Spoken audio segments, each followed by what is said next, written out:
¿Qué tal? ¿Cómo están? Muy buen mediodía. En el Congreso de la Nación se está discutiendo por estas horas qué va a pasar con el presupuesto nacional 2022. Recordemos que es una nueva conformación del Congreso de la Nación con números que son mucho más acotados para el gobierno nacional en términos de conseguir las mayorías necesarias para la aprobación. Esta semana estuvo allí en diputados el ministro de Economía, Martín Guzmán, que defendió los números que contemplan un crecimiento de la economía del 4% y un 33% de inflación para el año próximo.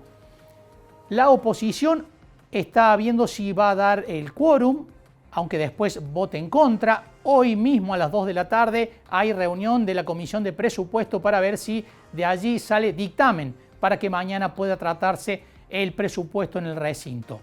Quienes han planteado públicamente disidencias con respecto al proyecto y además han señalado que el gobierno nacional, el oficialismo, desoyó los reclamos de Córdoba son los diputados de Córdoba Federal, del schiarettismo. Estamos en comunicación con Carlos Gutiérrez un rato antes de que vaya a la comisión. ¿Qué tal, Carlos? Buen mediodía. Hola Marco, buen día, ¿cómo están ustedes? Muy bien, muchas gracias, diputado. Bueno, son momentos de mucha negociación, de mucha discusión dentro del Congreso. Hay reunión de la comisión a las 2 de la tarde. ¿Cómo están viendo lo que surge de este debate por el presupuesto del año próximo? Bueno, Marcos, efectivamente, dentro de una hora y media nos vamos a juntar la comisión, se va a juntar la comisión. Yo no soy miembro de la comisión, lo es Ignacio Gracia Aresca, el exintendente de San Francisco, por parte de nuestro bloque allí en la comisión.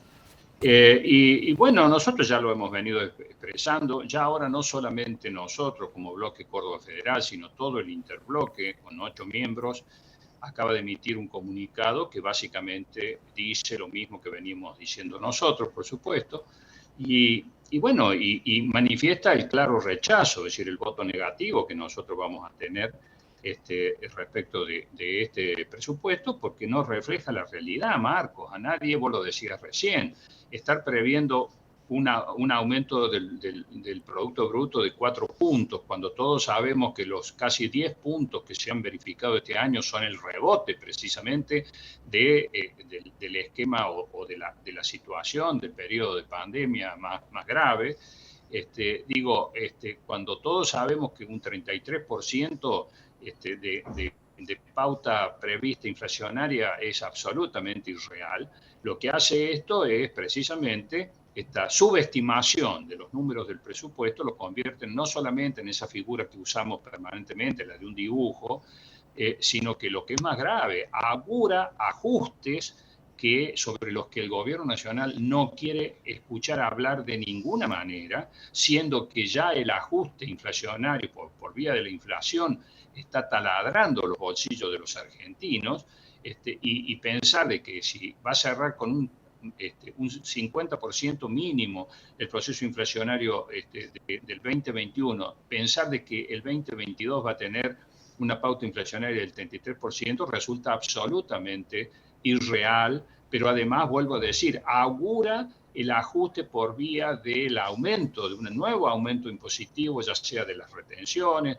o de otro tipo de impuestos, que la sociedad argentina ya está absolutamente agotada de que ese sea el camino mientras no se toman todas las demás medidas que el Estado debe tomar para precisamente estabilizar la economía. Pero además de esto, Marcos, nuestra posición, que ya le expresábamos ayer y bueno, y está reflejada en toda la prensa de Córdoba y nacional, es de que hemos visto una desaprehensión, no solamente en las formas, ¿no? Es decir, cuando uno dice, ¿puede alguien responsablemente decir que en 2 días se puede tratar un presupuesto, que es la ley de leyes, que está en el Congreso desde septiembre, y ahora entre gallos y medianoche, en 2 días se pretende hacer todo el trámite? No, puede tratarse un presupuesto cuando han faltado precisamente por ese apuro del oficialismo ministros clave para tener esa visión o poder canalizar esas dudas, esas preguntas, esa visión productivista que nosotros tenemos las provincias productoras, como es el caso del ministro de Agricultura, el caso del ministro de la Producción, que han brillado por su ausencia, cuando a todos los planteos que ha hecho Córdoba, ya sea previendo el tema de, por un lado, la necesaria discusión de una vez por todas eliminar las retenciones en un proceso gradual, que por supuesto no desfinancie el fisco nacional, pero que sea por vía de otros impuestos como es el impuesto a las ganancias, que además es coparticipable. Hemos tenido no solamente absoluto silencio en la respuesta, sino que ese artículo 81 con el que se pretende dejar las manos libres al Ejecutivo, que nosotros queremos, por supuesto, derogar en este presupuesto para seguir aumentando impuestos, entre ellos los derechos de exportación, es decir, las retenciones, absoluto silencio. Cuando hemos reclamado 209 millones de dólares que nos deben, nada más que en el concepto de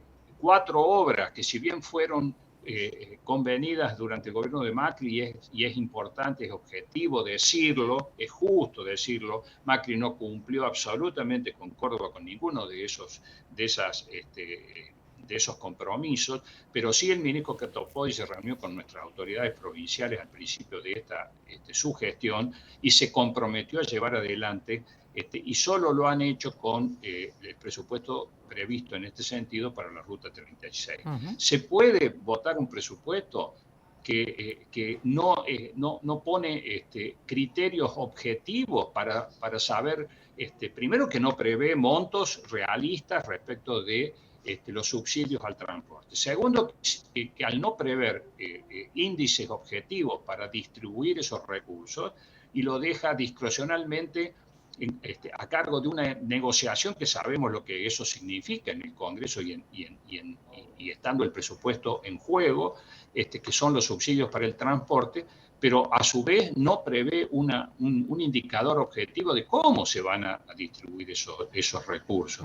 Cuando hemos hecho la pregunta al ministro Catopodis, de quien depende AISA, es decir, quien entiende en materia de saneamiento y de cloacas en el área metropolitana, la razón por la que AISA tiene una tarifa absolutamente inferior a la que podemos tener en Córdoba y en otras provincias, se debe a los 170.000 millones de déficit que tiene y que cubre el gobierno nacional. Así cualquiera tiene facturas 10 veces más baratas que las que podemos tener en otras jurisdicciones. Le hemos preguntado por qué el gobierno nacional no se retira y hace de AISA lo mismo que hacemos en las provincias o en las jurisdicciones municipales, hacerse cargo sin la intervención del Estado, silencio absoluto. Y así sucesivamente, Marcos. Entonces, evidentemente que nuestra representación de los cordobeses, nosotros tenemos absoluta claridad que no podemos votar este presupuesto, Carlos, que no contempla absolutamente ninguno de los reclamos de los cordobeses y que además, se vuelve a decir, se constituye en un dibujo peligroso porque augura ajustes que el gobierno nacional no quiere reconocer. Carlos, Juntos por el Cambio está analizando la posibilidad, de votar en contra, por lo menos algunos de los bloques que tiene Juntos por el Cambio, pero dar el quórum. Ustedes como interbloque federal, ¿qué tienen definido? Esta posición que vos marcas ha sido explicitada públicamente, incluso concretamente por el diputado Laspina, que es el vicepresidente de la comisión, miembro de Cambiemos, en el sentido de que ellos van a dar quórum, lo cual a nosotros no nos parece mal.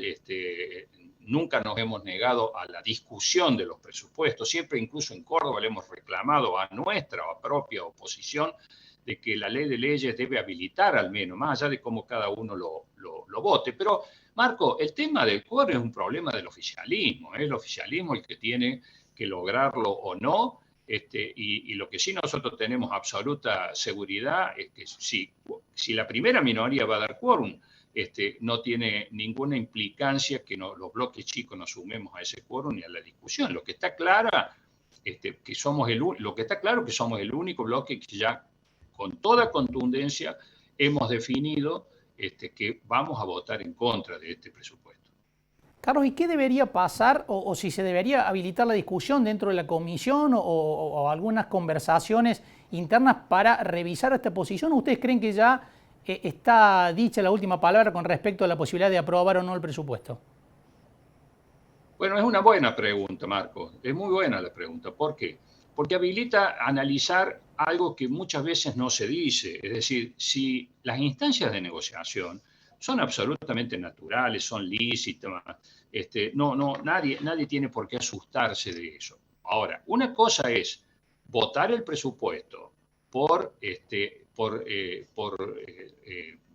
lo que se recibe a cambio de parte de una provincia determinada en materia de aumento de partidas, de incluir una obra determinada o cosa por el estilo.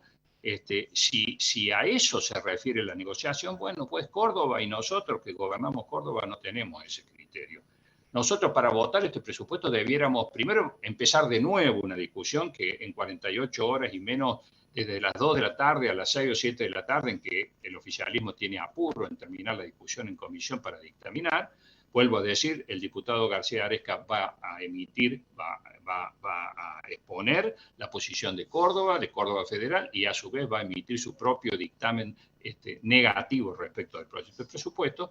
Pero digo, tendría que ocurrir, decimos, ¿qué debería que ocurrir? Lo que en cualquier país normal ocurre. Empezar desde el principio y de mucho tiempo antes, cuando se envió el presupuesto, a discutir las cuestiones que ahora incluso en un llamado posible extraordinario el Ejecutivo quiere discutir. ¿Qué visión se tiene en este famoso plan plurianual respecto de la Argentina productiva? ¿Se puede seguir con los mismos esquemas donde el cepo de la carne, donde el aumento de las retenciones, donde no vuelve a las provincias en materia de infraestructura lo que debe volver en función de lo que ponemos? Si hay que discutir o no un montón de otros temas que hacen precisamente a la matriz energética, al rol de los biocombustibles, en nuestro caso, dentro de esa matriz energética. Si la electromovilidad no entra como única variable que se analiza siguiendo un modelo boliviano respecto del litio y cosas por el estilo, que tiene sobre todo sectores de la cámpora en la cabeza, no contradicen esta posición que, por ejemplo, expresa una de las grandes automotrices del mundo, donde tienen a la electromovilidad como una alternativa para Europa o para Estados Unidos, pero que han definido que en el caso de Sudamérica, o del caso del sur al sur, digamos, del Ecuador, su política es precisamente apostar a los biocombustibles. Bueno, nada de esto se ha discutido. No hay vocación de discutir estas cosas. Y en todo caso, se cree de que con un presupuesto dibujado, con estas definiciones que no, de grandes títulos, como es el proyecto plurianual, se puede ir al fondo y hacernos creer de que el fondo les va a bendecir una situación de esa, cuando todos sabemos que el fondo, si hay algo que hace, es poner condiciones. Si uno no quiere que le pongan tantas condiciones, tiene que hacer los deberes antes y tiene que tener fortaleza, Marco. Y esto es lo que este gobierno no tiene. Carlos, muchísimas gracias, como siempre, por atendernos. No, al contrario, un abrazo grande para ustedes. Ha sido un gusto, Carlos. A las 2 de la tarde se reúne la Comisión de Presupuesto en Diputados y Córdoba Federal va a llevar esta postura, ¿no? El hecho de que no se ha discutido en profundidad los números del presupuesto y además el modelo que se va a llevar adelante en muchas materias, incluida la materia productiva que a Córdoba le interesa especialmente.